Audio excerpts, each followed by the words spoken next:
या महाविकास आघाडीच्या मेळाव्याला उपस्थित असलेले या देशाचे नेते आणि महाविकास आघाडीचे मार्गदर्शक पवार साहेब,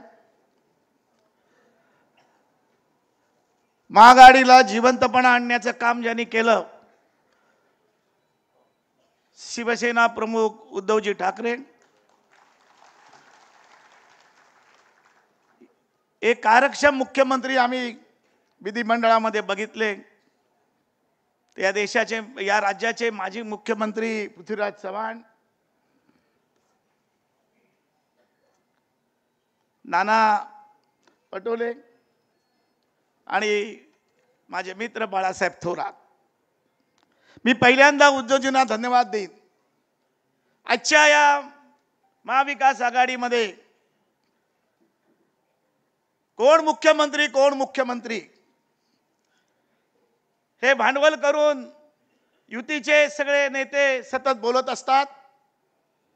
पण उद्धवजींना मी सांगू इच्छितो, मुख्यमंत्री तुम्ही लोक ठरवणार नाही, खालची जनता ठरवणार आहे.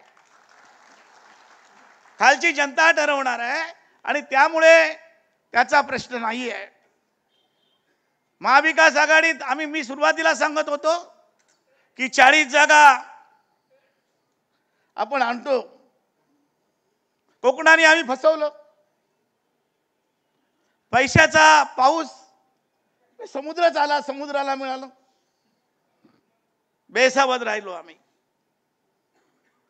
शशिकांत शिंदे आजही खासदार आहे, आजही खासदार आहे. ज्या पद्धतीची लढत त्याने दिली राजाबरोबर, एका हमालाने दिलेली लढत, माथाडी कामगारांतून झालेला एक कार्यकर्ता जी लढत दिली, जी निवडणुकीचा निकाल लागला असं लोक टीव्हीने जाहीर केला आणि त्याच्यामध्ये बदल झाला. माझं एकच म्हणणं आहे, एक एक मत महत्वाचं आहे. मी जास्त मागणी करत नाही उद्धवजी, पण या काही जागांमध्ये आमच्यासारख्या छोट्या पक्षांचा वाटा.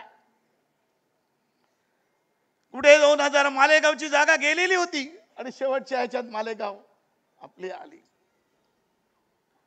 याच्यामध्ये दिंडोरीची जागा गेलेली आहे, पण तिथे पण आमची प्रागतिकची जवळजवळ 1.5 लाख मतं आहे. मी पवार साहेबांना धन्यवाद देईन. मी अनेक वेळा या पवार साहेबांना भेटलो.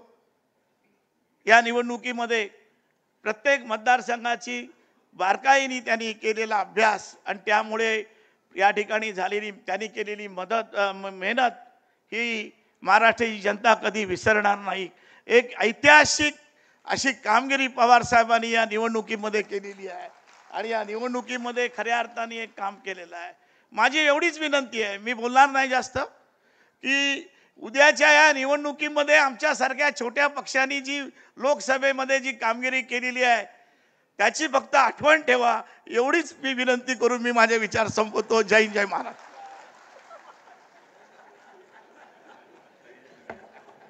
महाराष्ट्रातील